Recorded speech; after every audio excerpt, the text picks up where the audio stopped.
Hi friends, బాగున్నారా? మేమైతే చాలా బాగున్నామండి. ప్రేమిల ఛానల్ ఈరోజు సాయంకాలం కాబట్టి వాతావరణం వెరైటీగా ఉంటే మేము మా ఇంట్లో మరి బెండకాయ కర్రీ చేసుకున్నాము.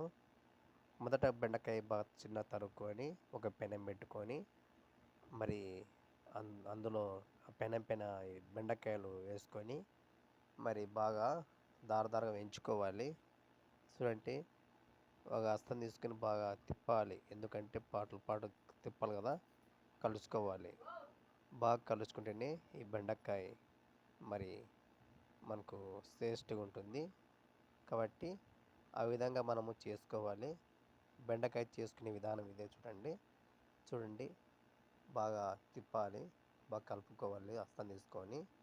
చూడండి, మెంతి బాగా పెన మీద వేసుకొని బాగా తిప్పుతాను. చూడండి, మీరు కూడా ఇలాగ చేసుకోండి.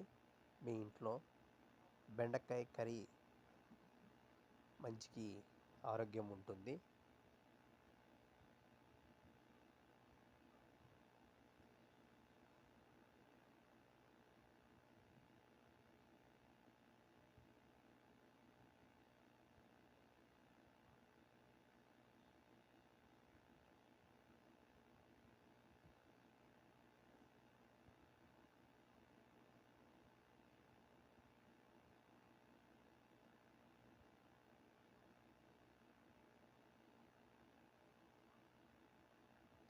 కలుపుకున్న తర్వాత మనం వీటిని ఒక మన ప్లేట్ కానీ ఒక గిన్నె కానీ తీసుకొని వీటిని ఏం చేయాలంటే మరి బాగా కాలిన తర్వాత, చూడండి, బాగా కాలిన తర్వాత అంటే అంత మరి దార వేయించుకోవాలి. నల్లగా వేయకూడదు, మాడిపోకూడదు, దార వేయించుకోవాలి. కాబట్టి వీటిని బాగా వేయించాం కదా, ఒక ప్లేట్లోకి దొబ్బుకుంటాం. చూడండి, తీసుకుంటున్నాము. తీసుకున్న తర్వాత మరి వీటిని ఒక బౌల్లో ఆయిల్, కరివేపాకు, జీలకర్ర వేసి తిరువాతకి వేసిన తర్వాత వీటిని కాయిన ఆ తిరువాతలో వేసుకోవాలి. చూడండి, కాయిన తిరువాతలో వేసుకొని మరి అందులోకి తగినంత మనం ఏం చేయాలంటే మొదటగా అందులోకి వేసుకాక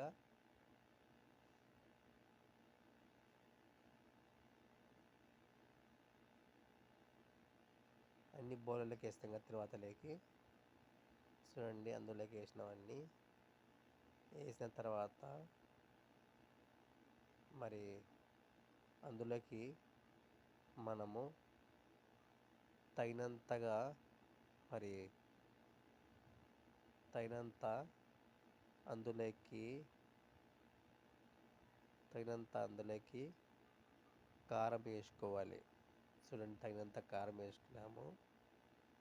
అలాగే తగినంత మరి పసుపు కూడా వేసుకోవాలి. తగినంత పసుపు వేసుకోవాలి. పసుపు వేసుకున్న తర్వాత అలాగే మరి తగినంత అందులోకి రుచి ఉండాలంటే సాల్ట్ వేసుకోవాలి, ఉప్పు. చూడండి, వేసుకున్న తర్వాత ఒక హస్తం తీసుకొని వాటిని మరి బాగా కలపాలి, ఎందుకంటే అది కలుసుకోవాలి కదా. ఉప్పు, కారము, ఆయిలు, పసుపు అంతా బాగా కలుపుకోవాలి కదా. బాగా మగ్గాలంటే అందులో కలుపుకోవాలి. బాగా కలుపుకున్న తర్వాత మరి బాగా కలుపుకొని, చూడండి,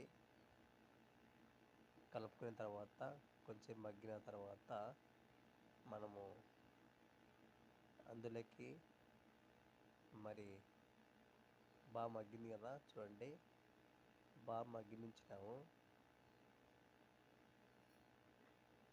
మగ్గిన తర్వాత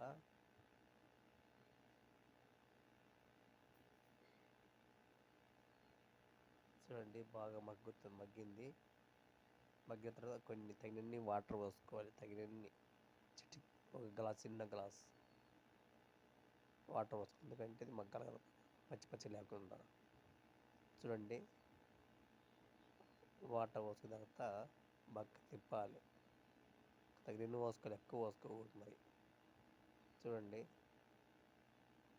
దంచుకునే అల్లం పేస్ట్, అల్లము మరి కొబ్బరి, వెల్లిపాయలు దంచిన వాటిని అందులో వేసుకోవాలి. చూడండి, వేసుకొని బాగా తిప్పుకోవాలి, బాగా కలపాలి. అదంతా కొబ్బరి, అల్లము, వెల్లిపాయలు బాగా దాంట్లో పట్టుకోవాలి కూరలో. అందుకే బాగా తిప్పుకొని కొంచెంసేపు మరి మనము తిప్పుకున్న తర్వాత చూడండి, చాలా టేస్ట్గా ఉంది. నచ్చితే మీరు కూడా లైక్ కొట్టండి, సబ్స్క్రైబ్ చేయండి ప్లీజ్. మగ్గినందుకు కొంచెం మూత మూసుకుందాం.